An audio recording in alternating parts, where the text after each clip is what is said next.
பன்றியானது நாயைப் போலவே பழகக்கூடியதும் பயிற்சி செய்யக்கூடிய ஒரு விலங்கு. பன்றி அதிக சுத்தத்தையே விரும்பும் விலங்கு. கழிப்பிடம் தனியாகவும் அது தங்குமிடம் தனியாகவும் எப்போதும் வேறுபடுத்தியே வைத்திருக்குமாம். இதனுடைய நாக்கின் சுவை 15,000 வகைகள் உண்டாம். ஆனால் மனிதனுக்கோ 9,000 வகைகள் தான் உண்டு. பன்றியினுடைய சிறுநீர் மருத்துவத்தில் இன்சுலின் உருவாக்கவும் பயன்படுகிறதாம்.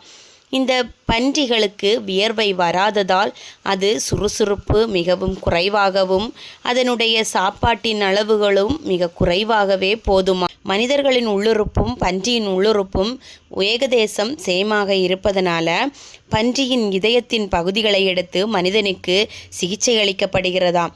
சில கலாச்சாரத்தில் பன்றியை அசுத்தமாகவும் நம்பப்படுகிறது. அதனுடைய தோல், கொழுப்பு இதையெல்லாம் வைத்து கிரீம்கள் தயாரிக்கவும் பயன்படுத்துகிறார்கள்.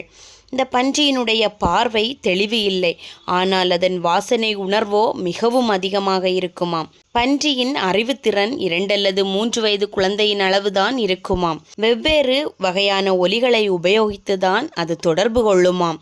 20க்கும் மேற்பட்ட சத்தத்தினை போடுமாம் பன்றி. பன்றி சில நாடுகளில் செல்லப்பிராணியாகவும் வளர்க்கப்படுகிறார்கள். இது சாப்பிடும் உணவுகளின் விலைகள் மிக குறைவாக இருப்பதால் இதை எளிதாக எல்லோரும் வளர்க்கிறார்களாம். இந்த ஹிந்து மதத்தில் வராக அவதாரமாகவும் இந்த பன்றி விளங்குகிறது. சீனாவில் பன்றியை செல்வம், பசுமை, வளத்திற்காகவும் அதிகமாக வளர்க்கப்படுகிறதாம். உலக அளவில் அதிகமாக வளர்க்கப்படும் விலங்குகளில் பன்றி 3ஆவதாக இருக்கிறது. பன்றிக்கு காதல் உணர்ச்சி மிகவும் அதிகம். அதனுடைய ஃப்ரெண்ட்ஸுகள் பிரிந்தாலும் இது வருத்தத்தில் இருக்குமாம். அவ்வளவு உணர்ச்சி மிகுந்த ஒரு விலங்குதான் பன்றி. இது மனித குரலை எளிதில் அடையாளம் காணுமாம். அதனுடைய தாயின் குரல் அதற்கு தனியாகவே தெரியுமாம். ஒரு வருடத்தில் 2லிருந்து 3 தடவை கர்ப்பமாகுமாம்.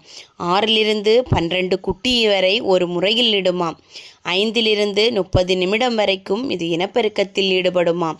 இந்த பன்றியை பற்றி யாருக்காச்சும் தெரிஞ்சிருந்தா கமெண்ட் பண்ணுங்கள் ஃப்ரெண்ட்ஸ். தேங்க்யூ.